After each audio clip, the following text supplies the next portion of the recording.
And all those demons begged him, saying, "Send us into those pigs, that we may enter into them." And Jesus immediately permitted them. And the unclean spirits came out and entered the pigs, and the herd ran violently down a steep place into the sea. They were about 2,000, and were drowned in the sea.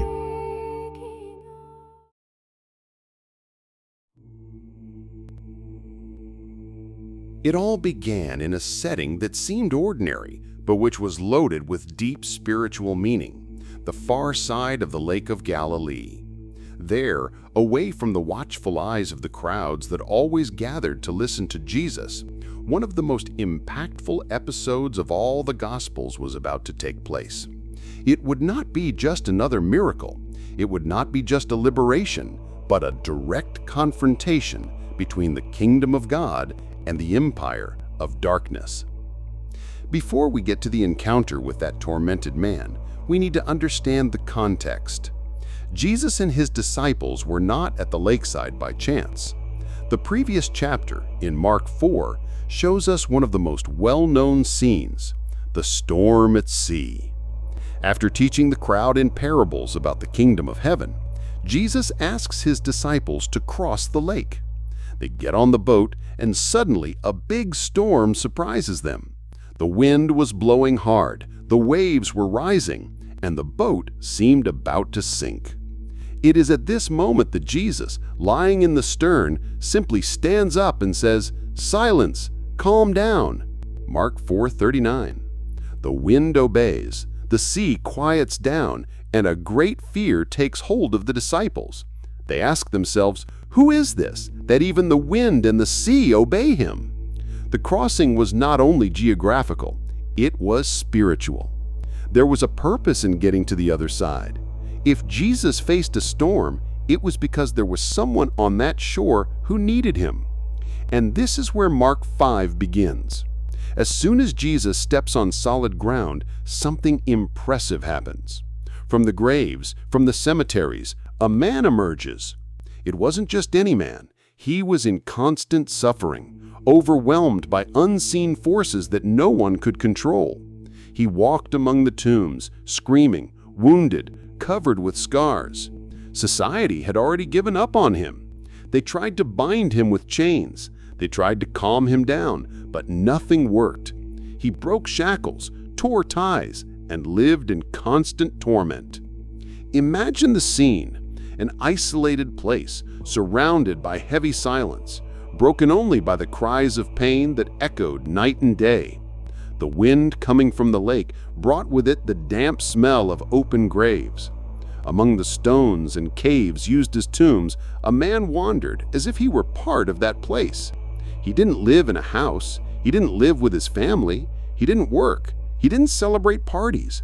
His dwelling place was death. His environment was the cemetery. This man was constantly hurt. Mark 5:5 tells us that day and night he went about shouting among the tombs and on the mountains, striking himself with stones. He was not just a mentally disturbed person or an emotional patient. His pain was spiritual, and his prison was invisible. He carried within him a multitude of voices, an unbearable inner confusion. He was feared by all, shunned by all, but at the same time completely abandoned, lonely, and forgotten. And here's the crux of the day. Jesus crossed the entire lake for this man's sake. He left the crowds, the miracles in Capernaum, the teachings on the shores of Israel, and went to the land of the Gerasenes, a Gentile, non-Jewish region, only to find someone whom everyone considered too lost. This shows us something essential. No one is so far away that Jesus is not willing to go after it. No darkness is too deep for the light of Christ not to reach. As soon as the man sees Jesus, he runs towards him. It is interesting to note that he does not attack you, does not run away, does not try to hide. On the contrary, he kneels before Jesus. But the words that come out of his mouth are not his, but those of the entities that dominated him. "What do you want with me, Jesus, Son of the Most High God? I pray you by God that you do not torment me." Mark 5:7. Notice the detail. Evil spirits recognize who Jesus is. They don't call him a teacher. They don't treat him as a prophet. They identify him as the Son of the Most High God. James 2:19 reminds us, "Do you believe that there is one God? You do well. The demons also believe it and tremble." The enemies of the soul knew exactly who was before them. They knew that they stood before the Lord of heaven and earth, the one who has absolute authority over all things visible and invisible. That's powerful. Often the disciples themselves still wavered in fully understanding the identity of Jesus, but the demons had no doubts. They feared him. They knew that his presence meant certain defeat. That's why they plead. They beg. They cry out that they may not be tormented, that they may not be sent into the abyss. The scene is paradoxical. Those who tormented a man are now in despair before Christ. Jesus authoritatively and calmly commands, "Get out of this man, unclean spirit." Mark 5:8. But instead of obeying immediately, the spirits resist. Then Jesus asks a question that echoes to this day. "What is your name?" Mark 5:9. The answer is disturbing. "My name is Legion, because there are many of us." Legion was a Roman term used to designate a troop of up to 6,000 soldiers. Imagine the weight of this answer. That man was not dominated by a single evil spirit, but by an entire army. Thousands of voices, thousands of dark influences trying to control a single life. That's why he screamed day and night. That is why chains did not contain him. He was not just a troubled individual, he was a battlefield. And yet before Jesus, this legion is powerless. It doesn't matter the number, it doesn't matter the organization, it doesn't matter the cruelty. An entire legion is no match for the Son of the Most High God. This teaches us something fundamental. It doesn't matter how much the force of darkness is. It doesn't matter how many voices of accusation echo in the mind. It doesn't matter how deep the pain is. When Jesus arrives, his power silences all other voices. That's just the beginning of the story. In this first moment, we already see three central truths. Jesus goes through storms to save even a single individual. Darkness recognizes the authority of Christ and trembles before him. No spiritual prison is too strong to be broken by the presence of the Lord. The man who lived among the tombs was about to experience the greatest turning point of his life. And we, as we follow this narrative, are invited to realize that this is not just an ancient story, but a revelation of what Christ still does today. He still sets the captives free. He still faces the darkness. He still restores lives that seem completely destroyed. The dialogue between Jesus and that invisible crowd of evil spirits continues. After revealing his name, Legion, for we are many, the demons begin to plead insistently. They knew that the presence of the Son of God meant the end of dominion over that man. They had no way to resist. There was no real negotiation, only desperate plea. They begged him earnestly that he would not send them out of that region. This phrase opens a window for us to understand something profound. The demons do not want to leave the region. This reveals that darkness tries to establish itself in territories, in environments, in entire cultures. It's not just about influencing individuals, but about maintaining dominance over places. Jesus wasn't just setting a man free, he was challenging a spiritual power that had become ingrained in that land. At that moment, a large herd of pigs, about 2,000 animals, was grazing nearby.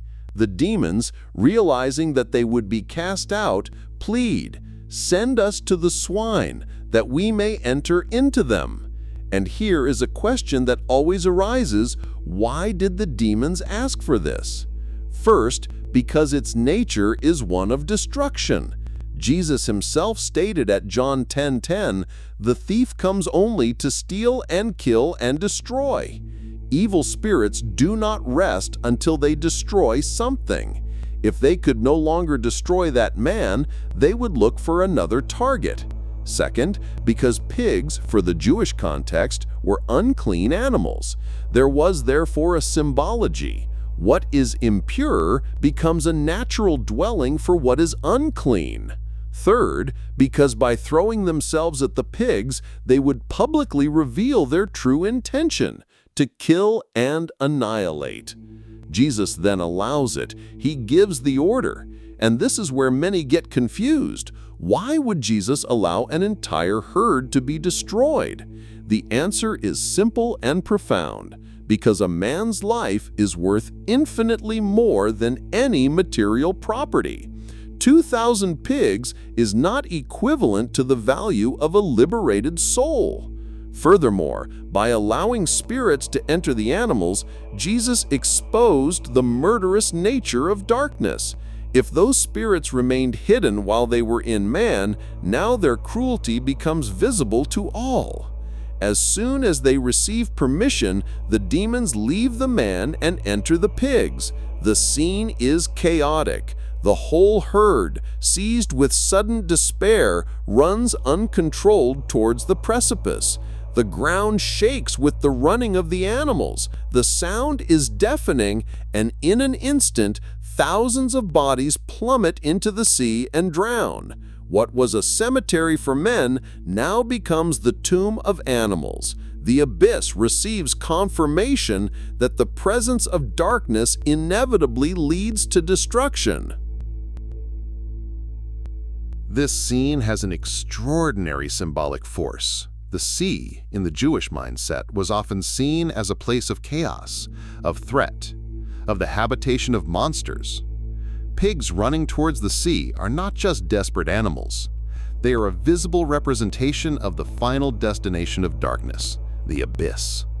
It is as if Jesus himself were giving a preview of the judgment that will come at the end of time, when Satan and his angels will be cast definitively into the lake of fire.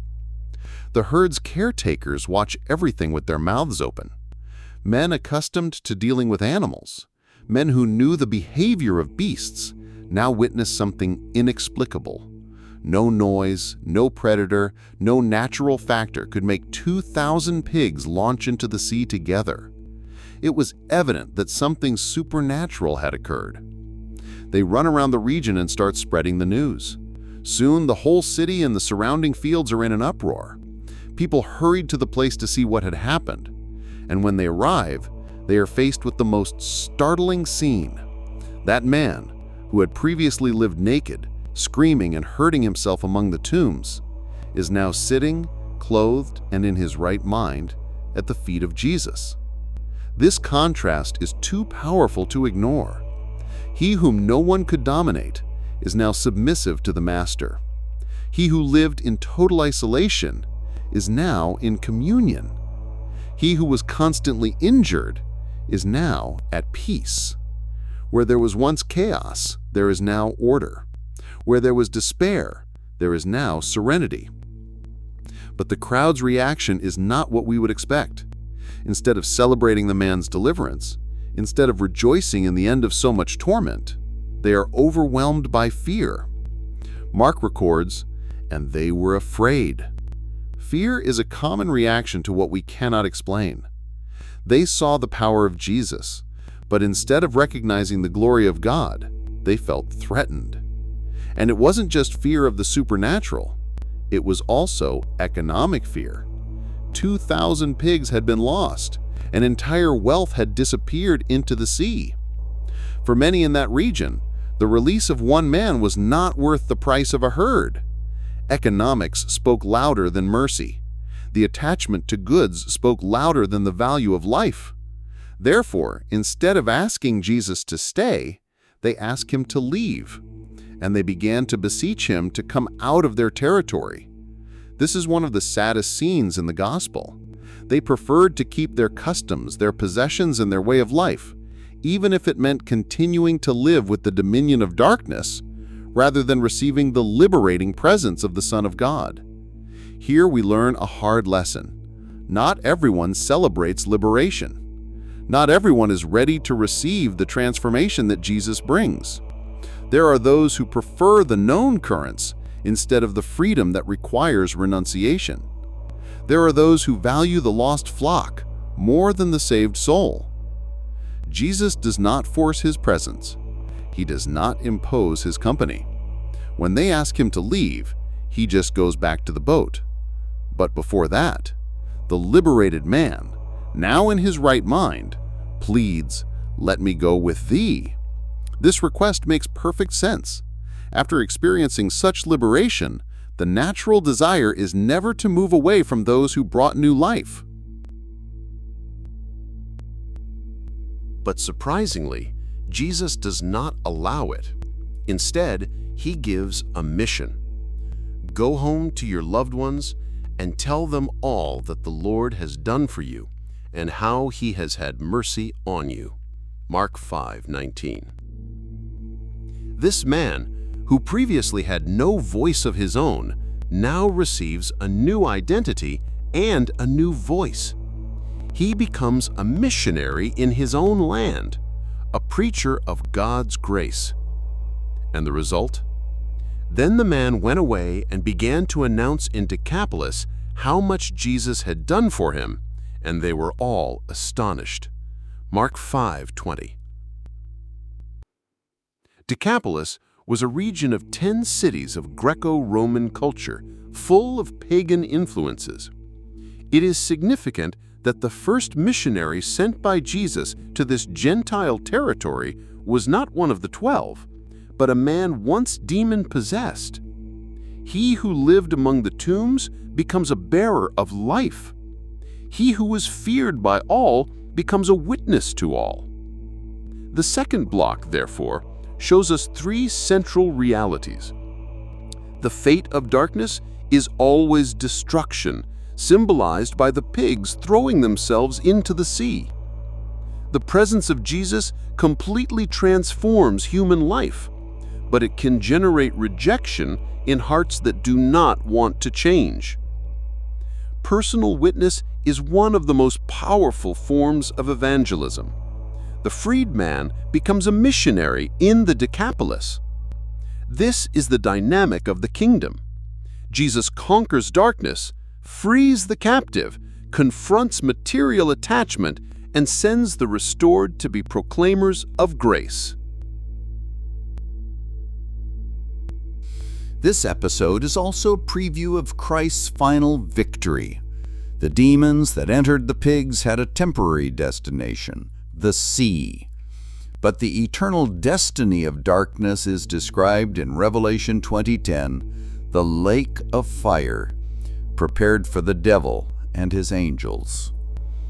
Jesus not only delivers a man in Gadara, he announces the ultimate end of the empire of darkness. That abyss of pigs rushing into the sea is like a trailer of the final judgment. The story of the demons entering the pigs is not just a strange account from the Bible, it's a powerful reminder. It shows that not even the darkest forces can resist the authority of Jesus. Even an entire legion of evil spirits had to beg before him. And the pigs? They symbolize what is impure, what cannot remain in the presence of the light. What seemed like just a bizarre scene is, in fact, a profound spiritual warning. Evil always meets its destiny when confronted by the power of God. Now, let me ask you, could there be spiritual pigs in your life? Places where you've allowed darkness to hide? Maybe it's time to let the same authority that freed that man in Gadara also set you free. If this message made sense to you, share this video, leave your like, and subscribe to the channel. Here we uncover together the hidden mysteries of the Bible and discover truths that few dare to explore. See you in the next episode, where once again we'll lift the veil on secrets that history tried to hide.